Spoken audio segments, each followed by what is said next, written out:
Bonjour à tous. L'allégorie de la caverne ou le mythe de la caverne, selon ce qu'on veut.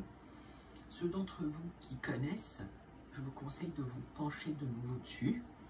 Et ceux d'entre vous qui ne connaissent pas, je vous conseille de regarder de quoi il s'agit. Ça date de Socrate et de Platon. Ils savaient exactement comment ça peut se passer et ce qui se passe. Il y a une vidéo très intéressante par une chaîne YouTube qui s'appelle Le Précepteur, qui est très intéressante, d'ailleurs qui parle du mythe ou allégorie de la caverne. Ceci pour vous parler de comment est-ce qu'on peut percevoir la réalité. On peut percevoir une illusion de réalité qui nous est projetée par ceux qui veulent projeter ce qu'ils veulent. Votre inconscient est incapable de faire la différence entre la fiction et la réalité, l'illusion et la réalité. Et puis il y a une autre réalité, et une troisième. Moi, pour me faire un avis, j'ai deux techniques. Je regarde autour de moi et je regarde les chiffres. Et puis comme je sais bien utiliser les chiffres, j'essaie de regarder les chiffres qui me donnent l'image la plus vraisemblable et la plus fiable. Donc je regarde un site qui s'appelle Euromomo. Et ce site Euromomo me permet de voir qu'en semaine 43, c'est-à-dire il y a 2 semaines, il n'y avait aucune surmortalité en France. Maintenant, en regardant d'autres pays, on voit qu'il y a une pente très douce qui monte un petit peu en Espagne. Mais dans la pente et sans rapport avec ce qui a été connu.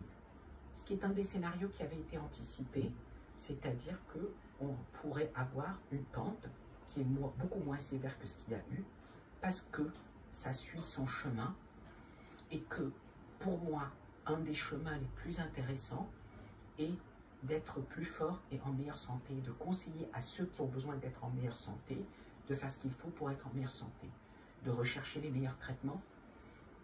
Paradoxalement, contrairement au mythe de la caverne et ce qui est projeté, quand vous faites un tour sur les préprints d'études, vous constatez une tendance très différente de ce qui est annoncé dans la projection des médias. Moi, je me fais mon avis en regardant ce qui est. Ensuite, il y a un amoncellement de preuves sur l'utilité de la vitamine D et du soleil. C'est peut-être pour ça aussi qu'en été, on n'arrêtait pas de nous parler de cas et ils ne se traduisaient par aucune réalité. C'est peut-être pour ça aussi que parce qu'en été on aère et qu'on prend de la lumière, qu'on augmente notre vitamine D, toutes les maladies respiratoires baissent. Parce qu'on est mieux et on peut être mieux aussi en hiver. Ce chemin est mon chemin. Ce que j'aime, j'essaie de voir avec eux comment faire en sorte qu'ils soient bien. Comment on peut faire en sorte qu'ils soient plus forts, qu'ils soient plus heureux, en meilleure santé. Et il existe de très nombreuses solutions. Et ce qu'on constate aujourd'hui est très différent de ce qu'on a pu constater au tout début. Et pour cela, allez sur Euromomo, regardez la courbe de l'Espagne, qui est un pays où on voit déjà en semaine 43 quelque chose se passer. Vous allez voir comment la courbe monte, mais elle monte doucement. Maintenant, au-delà de ça, qu'on a parlé de ce sujet et qu'on a parlé de la réalité, il y a une autre réalité, c'est de regarder autour de vous. Comment se traduit cette réalité? Qu'est-ce que vous voyez autour de vous? Combien vous voyez autour de vous? Ça vous permet d'avoir un avis. Vous êtes promené, vous avez circulé, vous avez fait votre vie et vous voyez comment ça s'est traduit sur votre réalité.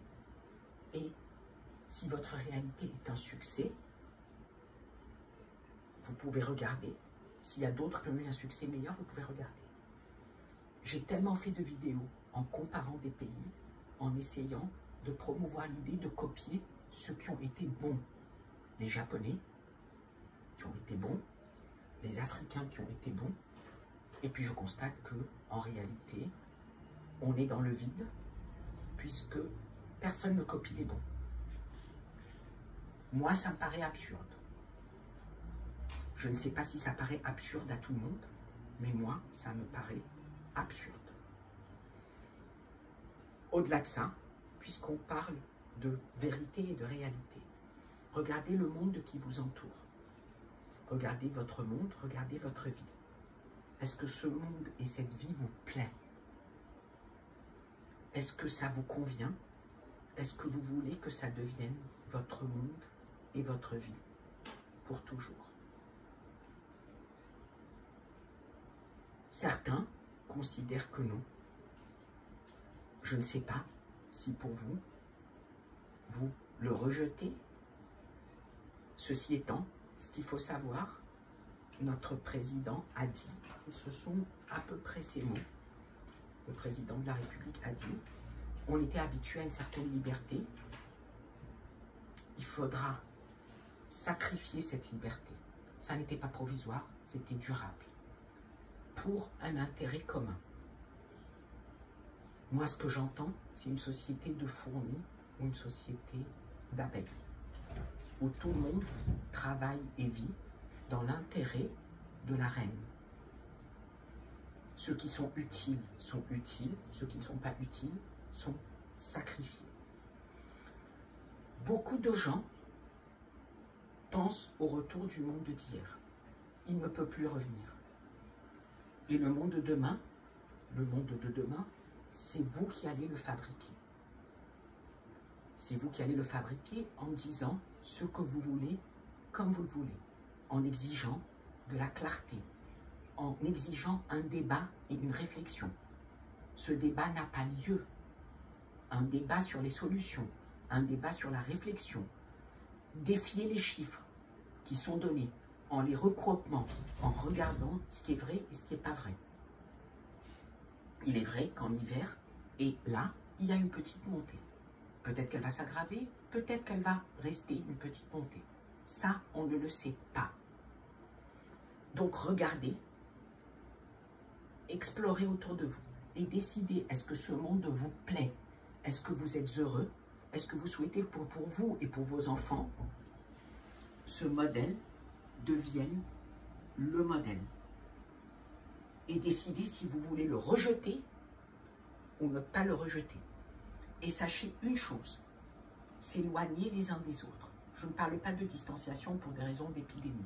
S'éloigner les uns des autres est une recette pour un désastre, pour un échec, pour vous faire du mal. La solution, elle est dans le bien, elle est dans l'autre. Quand vous avez besoin de quelqu'un pour réparer votre électricité, vous avez besoin de lui. Pour réparer votre eau, vous avez besoin de lui. Quand vous avez besoin de quelqu'un pour donner la nourriture, vous avez besoin de lui. Donc l'autre vous est utile. La solution sera dans l'autre et dans vous vis-à-vis de l'autre. N'attendez pas que les autres résolvent votre problème. Soyez sûrs, soyez unis, soyez aimants et soyez fermes sur ce que vous êtes, ce que vous voulez être, ce que vous voulez que ce soit pour vos enfants. En disant, ça c'est le monde que je veux, c'est comme ça que je le construis.